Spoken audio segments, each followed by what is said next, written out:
नमस्कार, दृष्टि न्यूज में आपका स्वागत है। मैं हूं आपके साथ अंकिता। चले बढ़ते हैं खबर की ओर। प्रदेश के मुख्यमंत्री डॉक्टर मोहन यादव ने आज मानस भवन में आयोजित चतुर्थ वर्ल्ड रामायण कॉन्फ्रेंस का शुभारंभ किया। प्रदेश के मुख्यमंत्री डॉक्टर मोहन यादव ने आज मानस भवन में आयोजित चतुर्थ वर्ल्ड रामायण कॉन्फ्रेंस का शुभारंभ किया। इस अवसर पर जगत गुरु स्वामी रामभद्राचार्य भी मौजूद रहे। मुख्यमंत्री डॉक्टर मोहन यादव ने संबोधित करते हुए कहा कि कई जन्मों के पुण्य से भारत को भारत का स्वरूप मिला है, क्योंकि यहाँ अंधेरे से प्रकाश की ओर जाने की सनातन संस्कृति है। उन्होंने कहा कि जबाली ऋषि के पवित्र धाम जबलपुर में आज अंतर्राष्ट्रीय रामायण उत्सव है, जो भगवान श्री राम के जीवन व उनके आदर्शों को जीवन में उतारने की दिशा में सराहनीय पहल है।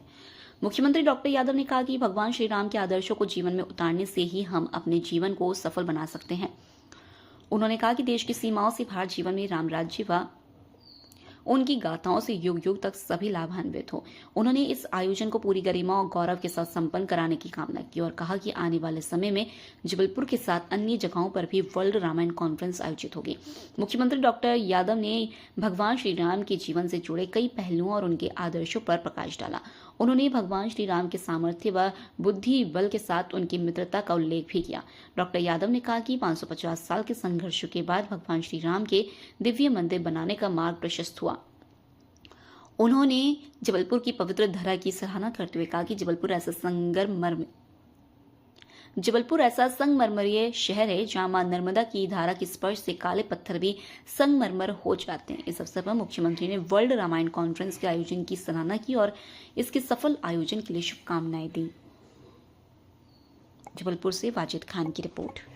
के जीवन पे भगवान रामायण, वाल्मीकि रामायण, कदम्ब रामायण, तुलसी महाराज की रामायण, रामायण पे ऊपर देश के अंदर कौन सी ऐसी भाषा है जहां अनुवाद नहीं हुआ, भगवान राम के जीवन चरित्र को गाया नहीं गया।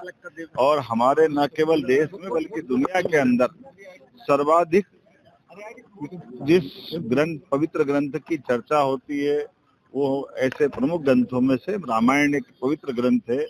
कई विदेश के भी, चाहे कंबोडिया हो, इंडोनेशिया हो, जकार्ता हो, ऐसे कई सारे देश जहां ये जापान तक में रामायण जी के ऊपर कई सारे पात्र अपने अलग अलग प्रकार से परिवार की विविध प्रकार के भावों में भी भगवान राम को भजते हैं।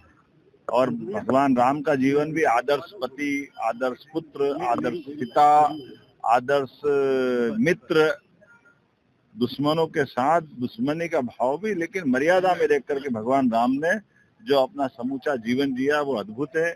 मैं आज जाबालीपुरम की ऋषि धरती जबलपुर में, जब यहाँ रामायण जी का मेला हो रहा है, मध्य प्रदेश सरकार भी उसकी सह प्रायोजक है। माननीय हमारे पूर्व मंत्री, माननीय विधायक अजय विश्नोई जी और डॉक्टर अखिलेश जी, गुमास्ता जी, ज्ञानेश्वरी दीदी और बहुत सारे लोग मिलकर के हर 3 साल बाद एक आयोजन करते हैं और उस आयोजन के अंदर देश भर के, दुनिया भर के विद्वानों को आमंत्रित करते हैं।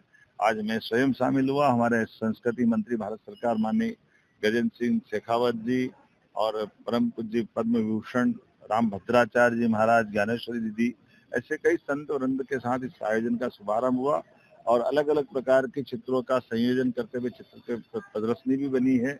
और भगवान की चर्चा के माध्यम से आज का दौर तो और आनंद में है, जब हम सब उम्मीद करते हैं कि जब भगवान राम अयोध्या में मुस्कुरा रहे हैं, उनके जीवन के सारी बातों को लेकर के समाज में एक बार फिर उन सारी बातों को पुनर्स्थापित करने की आवश्यकता जो समूची मानवता के लिए धन्य करती है। मेरी अपनी ओर से बधाई।